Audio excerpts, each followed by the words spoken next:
friends, and welcome to another episode of the Urban Homesteading Channel, Weekend Edition. If this is the first time you're visiting our channel, we want to extend to you a very warm welcome. If you have been here before, thank you for coming back. We really appreciate you. If today is your birthday, we want to wish you a very happy birthday.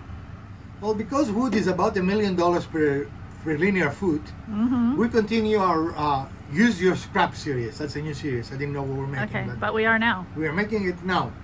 So in front of us, we have scraps. Wow, all kinds of scraps, right? And we are going to use all of them to make a useful and good-looking project today, because all our projects are good-looking, right? Of course. We don't build anything that it is not amazingly good-looking. So stick around, and we're going to show you how to use scraps.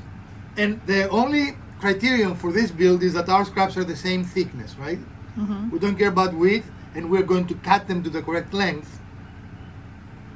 The thing that we care the most is the thickness, though, right? Using only scrap that we have in our shop, we're going to build this very nice rice buffet that will allow you to present the food to your guests and make really the experience easier, right? There are many design elements that you can change.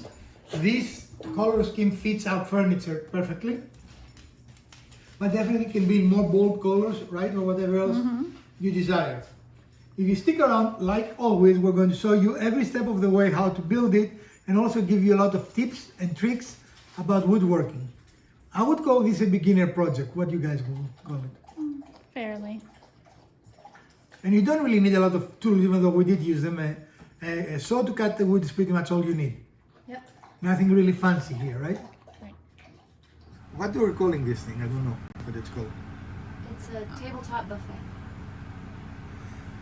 So we're going to build for you today tabletop buffet, a buffet. And we have the scraps that we like, we've set them up. This is going to be our length, right? And we need to cut all of them the appropriate width. But this is the scraps that we chose to do the top of the buffet, right? And then we have enough scrap to do the base, correct? Now all of them are pretty much the same width, width or thickness. The thickness. Which is what we want, right? So that we don't have a lot of variation in the height, and we don't have to do much work in terms of a thickness planer or sanding or anything.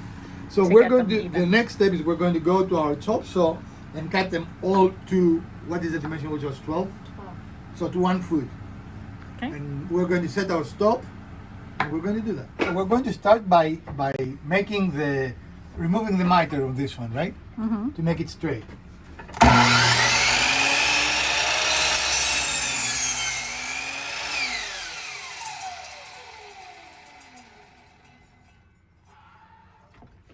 And we have set our stop there to our length, right?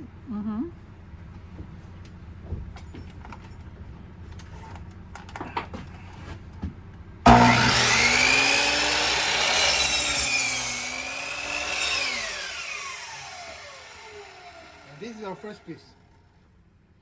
So because these are scraps, we're checking both ends. For example, this is a nice end right here. But this is not. And this side has some imperfections that we don't want to keep for this specific application. So first we're going to make this a nicer cut. Square, clean cut. Right. We're not going to, in other words, right now we're not cutting it to length, right?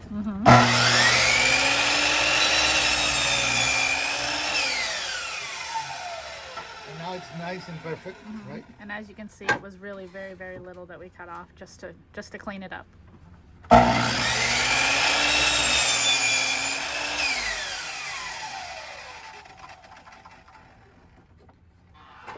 And now you've got 2 ends that are nice and clean and square cut.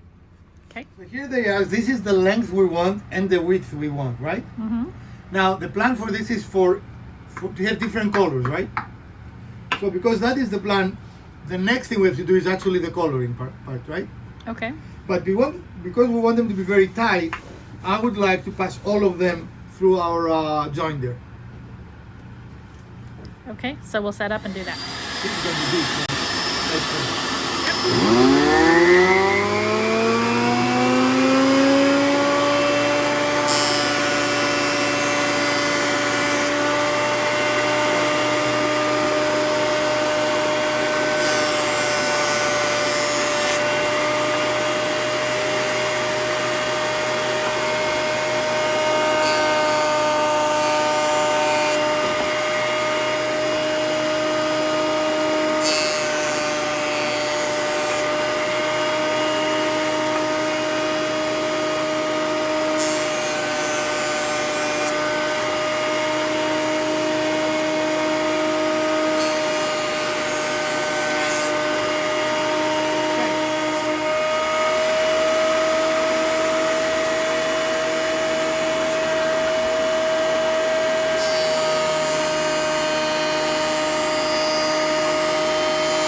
when you use the machine like this, in fact, any power machine, listen to the machine sounds, right?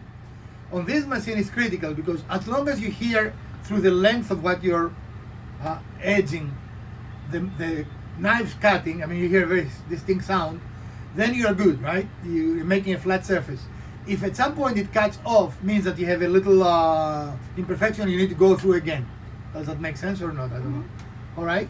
Also, if you have some small imperfections, you can also use this instead of, if you don't have a thickness planer, to make it more perfect or take a little bit.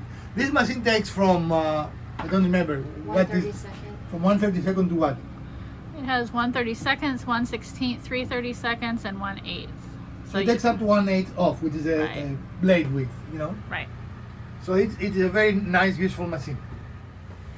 Another tip, if you have a joiner and you're thinking you're going to make it perfect using the joiner for the end grain, do not.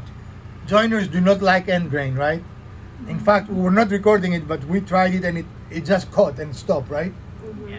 So do not use it if you're going to damage it and then you're going to have to do corrections and it just doesn't worth it, right? Right. As much as I hate to say it, probably sanding is the best thing for this.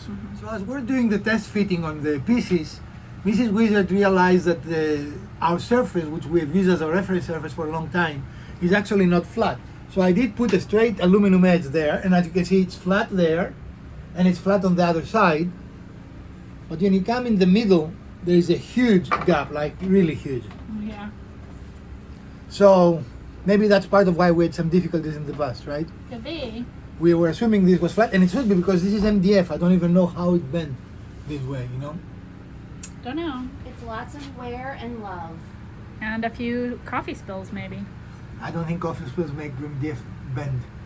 They But- make them wet. In any case, it's a good idea to every now and then check whatever you use as a reference surface, because in our case, this is not good. Right. So especially for the project we're building today, we cannot have that big bow, right, on our surface, but we don't have a time to fix it correctly, right? So we went to the store and we purchased a piece of thick plywood, and we wanted thick because we don't want it to confront to the shape. And as you can see, using the same piece of aluminum cutting guide that we saw you a moment ago, we are checking, even though I expected it would be perfect, we are checking, right? Which is why you should be checking even MDF or plywood. I guess over time they do get out of shape, right? Yeah. So how does that look, Elpida? Look really good. So we're going to do our assembly on top of here to ensure that we're straight Right. and flat and all those things. And in line. So All I right. have, here's the pieces that we're working with that we're ready to stain, but I haven't really decided what colors or shades that I want to use for these pieces yet. And plus, they are different types of pine, if you will. You see the grains are very different and they're gonna stain a little differently as well. So what I wanna use is a test piece, just a scrap piece of wood to put the colors on to see kind of how they mesh together and what I might want to use together or leave out. And so you've gathered your collection of stains and a little bit of paint as well. And we're gonna get prepared to do this. So Mrs. Wizard here is playing with colors. I am playing with colors. We are trying to find, she's trying to find, we're not, what colors she would like to paint them because we wanted to have that multicolored look, right? Yep. So we're using a scrap because everything is a scrap. Right. And we're checking different stains and paints and we will decide what we want. And by we mean Miss Wizard. And based on that, we're going to move on with the project. Move on. Now this project is a little unusual in which you have to do the finishing before you're completely done, right?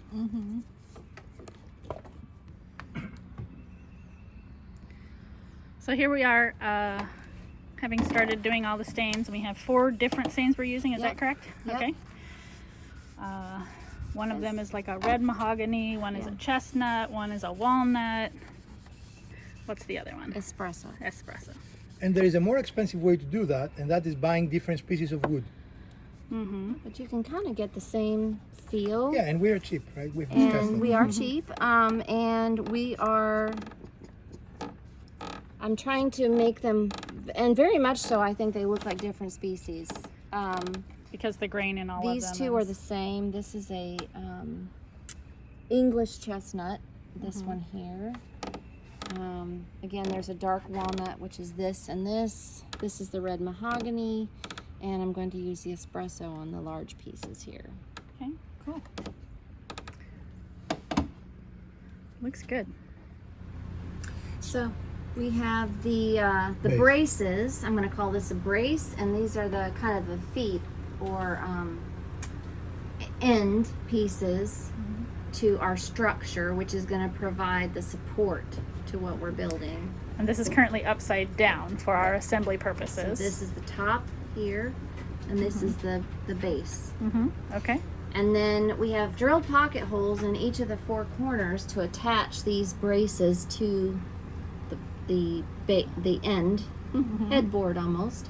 Yeah. And we're using this block as a storyboard to make sure that we are in from the edge the same amount. We're really making a very thin but long bed, aren't we? Yep. Kinda. Yeah.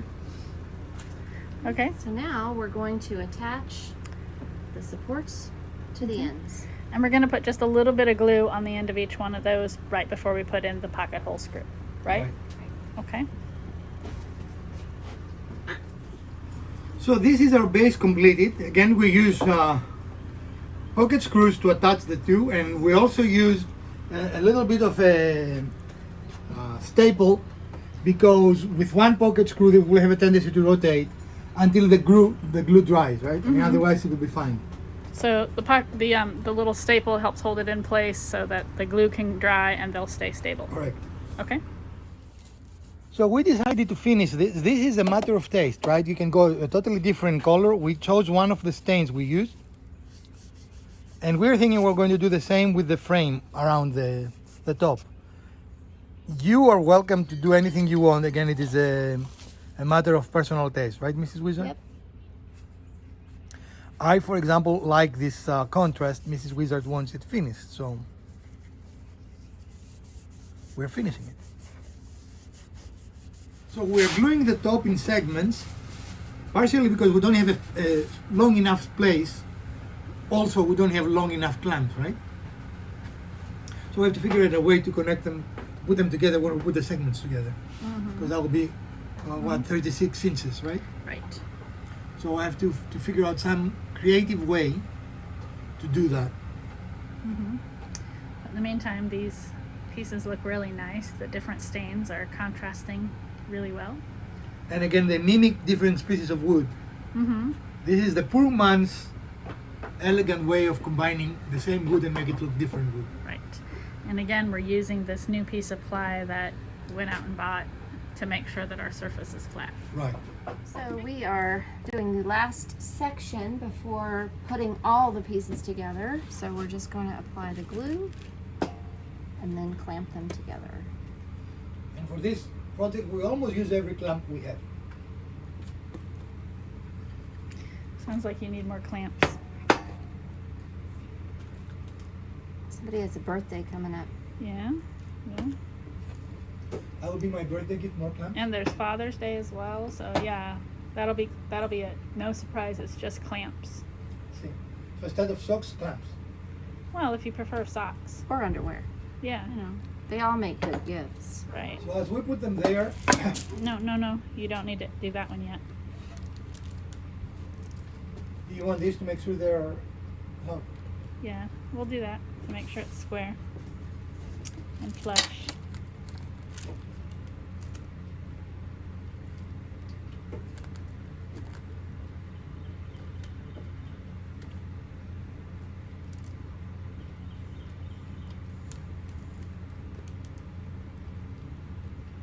So we'll get these clamped together and let everything dry, and then we'll have 3 sections to glue together for the final Another tip thing. for the day, and I think this is tip number 5. As you can see, we have set those two sets of clamps a different way. This is a traditional way, right? And this on the side is something you might not have seen before. But this orientation makes it less likely for the connection to bow, right? Okay. But here we had only one connection. This we have 4, right? 3 at least. So if you have a lot of connections, it's preferable if you can to do it this way, as it makes it less likely to bow in the point you're connecting. And then I also use this because it's a straight bar to help align all of these boards. Right, you can do that. Those are pretty straight, the clamps are. Yep. Okay. So we have stopped wiping glue as we used to do early in the days, because we found out it is much better to scrape the glue than to wipe it, right? It doesn't leave any marks on the finish. For example, there was glue here. Had we done it the old way and scraped it, and wiped it, you would be able to see it, right? The remnants of the glue. But if you scrape it, it just disappears. And as you can see, you don't know it was there, right? So another tip, what's that? Tip number 6? Yeah, and this is a plastic blade, right? So it's not going to Damage the scar the wood as you're scraping it. Or the finish, for that matter, right? Right. So we found this is a much better way, especially when you finish your wood, right? Excellent. Okay. And now we're waiting. So in the spirit of recycling, we're using some corks that we had left over from our last cork project. And we're going to put a tab of glue and then attach them in the bottom as feet for our raised buffet. Is that what we call it? Yeah. And that will prevent any scratching that might occur in the finished surface of a table, of your table. And we are just going all green here, right? To green the impossible green. All right, so we're going to put a frame around it, and we're looking at the opposite way. It will be flush on the top, and it will be underneath. What you see is reversed, in other words, right? Right. And so right now we're just using this to make our measurements to cut. Because we don't measure. We Right. just, We're using Okay. this as our. do we have enough space to put that through or I'm no? not sure. I would say no. I would say no as well. Okay, so let's see. Well, what if you started at the other direction? Yeah, that's what I'm doing. So this is flush.